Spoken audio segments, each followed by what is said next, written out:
आमानकर परित्राणकर्ता प्रभु ख्रीष्टंकर बहुमूल्य नाम रे प्रातः ज्योतिर समस्त दर्शक भाई भणी मानकु मोर हार्दिक शुभेच्छा एवं अभिनंदन ज्ञापन करे। प्रभुंकर पवित्र महानामर धन्यवाद हो ये कार्यक्रम नहीं आपण निकट को आसवा प्रभु आम सुजोग देले। आपण माने नियमित भाव रे ये कार्यक्रम देखुथिबारु आपण मानकु अशेष अशेष धन्यवाद जनाए। आसंता माने आजर कार्यक्रम आरंभ करी आमने प्रभु निकट को जीवा प्रार्थना करिबा। प्रभु आमने एते बड़े तुम पवित्र महानाम को धन्यवाद दूचु। आज ये सुंदर दिन रे प्रभु तुम निकट को आसवा तुमर पवित्र वाक्य को अल्प समय ध्यान आलोचना करने सुजोग देच। प्रभु एते बड़े तुमर वाक्य को तुम्हें आशीर्वाद कर। प्रत्येक प्रभु आमर दर्शक बंधु मान को श्रोता भक्त उभय को तुम्हें आशीर्वाद कर। यही प्रार्थना जीशुंकर प्रिय नाम उत्सर्ग करुछो, आमेन। प्रिय बंधुगण, आज आमने जो प्रसंग रे आलोचना करिबा ता परिवार संपर्क रे गोटे आदर्श पितामातार गुण कौन, केउ सब विषय गोटे पितामाता को आदर्श पितामाता करिथाए। थरे जड़े व्यक्ति अमेरिकार पूर्वतन राष्ट्रपति जॉर्ज बुश को पचारिले आपणकर जीवनर सबुठारु बड़ सफलता कौन, what is the greatest success of your life.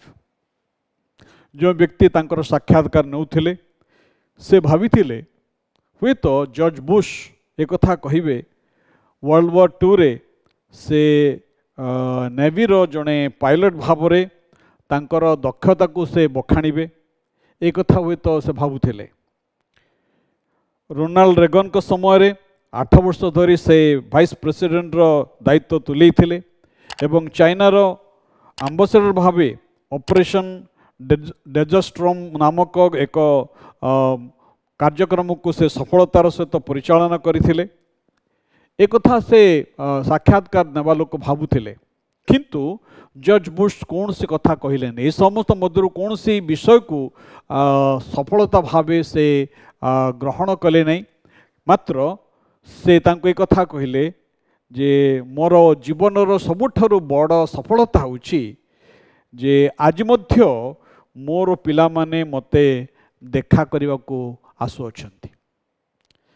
पिला मान सहित तांकर सुसंपर्क थिला। भाई भणी माने ये अत्यंत गुरुत्वपूर्ण जे आज पिता माता मध्यरे एवं पिला मान मध्यरे गोटे विराट व्यवधान चली आसी।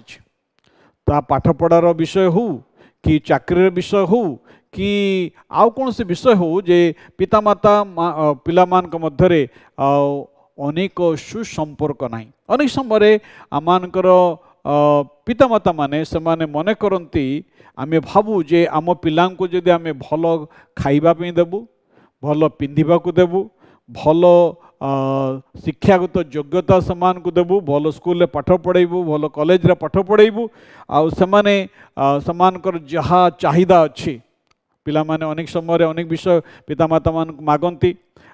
जदि आमे समान को ता देबु, जदि समान जदि मोबाइल फोन मागुछंती बा मोटर गाड़ी मागुछंती बा जहाँ किछि मागुछंती जदि आमे ताहा समान को जोगै देबु ताले समाने खुशी हेबे एवं आमे आदर्श पितामाता भाव रे विख्यात हबो। ताहा भ्रम धारणा अटे। भाई भणी माने आपणक जीवनर सबुठारु बड़ पुंजी कोन जानिछंती? आपणकर बैंक बैलेंस नुहे, मात्र आपणकर जीवनर सबुठारु बड़ पुंजी होची आपणकर पिला माने। कारण ईश्वर का वाक्य बाइबल रे कथा लिखा अछि। गीत संहिता 27 गीतर 3 पदरु 5 पद जदि आपण पढ़िबे लिखा जाए, संतानगण सदा प्रभुंकर दत्त अधिकार वो गर्भजात फल सदा प्रभुंकर दत्त पुरस्कार। भाई बहन माने ईश्वर आमान को पितामाता हबार जो विशेष गुरु दायित्व देइछंती ता अत्यंत गुरुत्वपूर्ण। सेतपई एक आदर्श पितामाता निमंते क्यों समस्त गुण आवश्यकता रही। कहा को आमने कहिबा एमाने आदर्श पितामाता।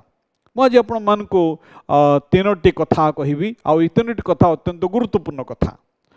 आमे प्रथम विषय देखिलु जे सफल पितामाता किपर जड़े व्यक्ति हो पारिबो। सफल पितामाता क्या कह जाए? सफल पितामाता से यथार्थ जीवन यापन करने द्वारा लिविंग राइट ये सफलता सर्वदा परमेश्वरंकर संपर्क आरंभ होता है।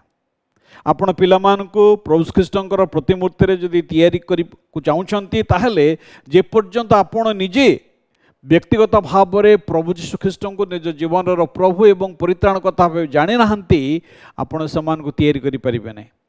जदि पितामाता होई प्रभु सहित आपण यथार्थ रे गमनागमन करू नाहंती तेबे आपण पिलामान को ऊपर कोनोसी प्रभाव पकई परिबे नै।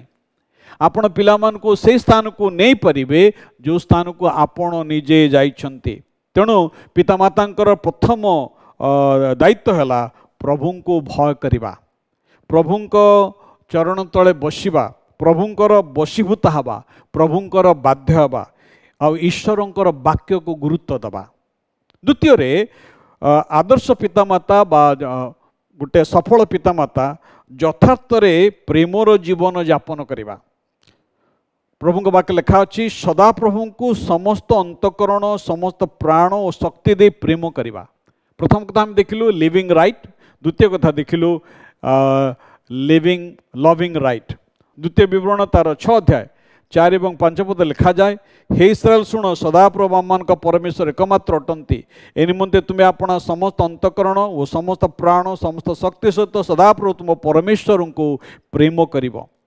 आम जीवन एकमात्र ईश्वर को प्रेम करिबा, आमर सबु क्षेत्र रे प्रभु को प्राधान्य दबा। आम पिला माने मध्य आमर विश्वास मत को आ समाने गुरुत्व देबे। आज आम पिला माने आमनक विश्वास मत को गुरुत्व एथिपाई न देबार कारण कोन जानती?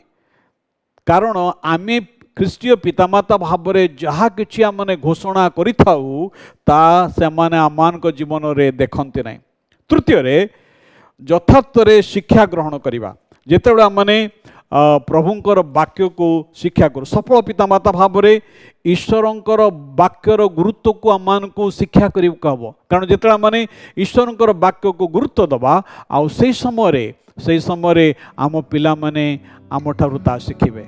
सेतपई भाई भणी माने आज प्रभु आमन को अनुग्रह दियंतु जेपरि आमने एक आदर्श सफल पितामाता भाव में आमे यथार्थ जीवन यापन करिबा, यथार्थ रे प्रभु को प्रेम करिबा एवं यथार्थ रे प्रभु को वाक्य शिक्षा करिबा आ आम पिला मान को सिखेइबा जाद्वारा आम पिला माने आशीर्वाद पाइबे। प्रभु आम समस्त को आशीर्वाद करंतु। आसंत पदे प्रार्थना करिबा। प्रभु धन्यवाद दोछु, तुम्हें आज आम मान को केते दया अनुग्रह करिछ। प्रभु जो मान को कଳରେ तुम्हें संतान संतति दान करिछ, पितामाता हबार सौभाग्य देइछ। प्रत्येक पितामाता को आशीर्वाद कर, प्रत्येक पिला मान को आशीर्वाद कर। जेपरि प्रभु आमानकर परिवार को तुमर मार्ग रे गठन करिबो दया कर। ए प्रार्थना यीशुंकर प्रिय नाम रे उत्सर्ग करूछु, आमेन। एतडे पिता परमेश्वरंकर असीम प्रेम, प्रभु ख्रीष्टंकर अनुग्रह, पवित्र धर्मात्मा परमेश्वरंकर चिरंदन शांति शक्ति एवं सुमधुर सहभागिता और चेतना आम मानकर सहित ख्रीष्ट प्रत्येक विश्वासी भाई भणी मान सहित यही समय ठूर ख्रीष्ट यीशुंकर द्वितीय आगमन पर्यंत सदाकाल संगे संगे रही मंगल एवं उपकार करंतु, आमेन। समस्त नमस्कार। ईश्वर आपण मान को आशीर्वाद करंतु।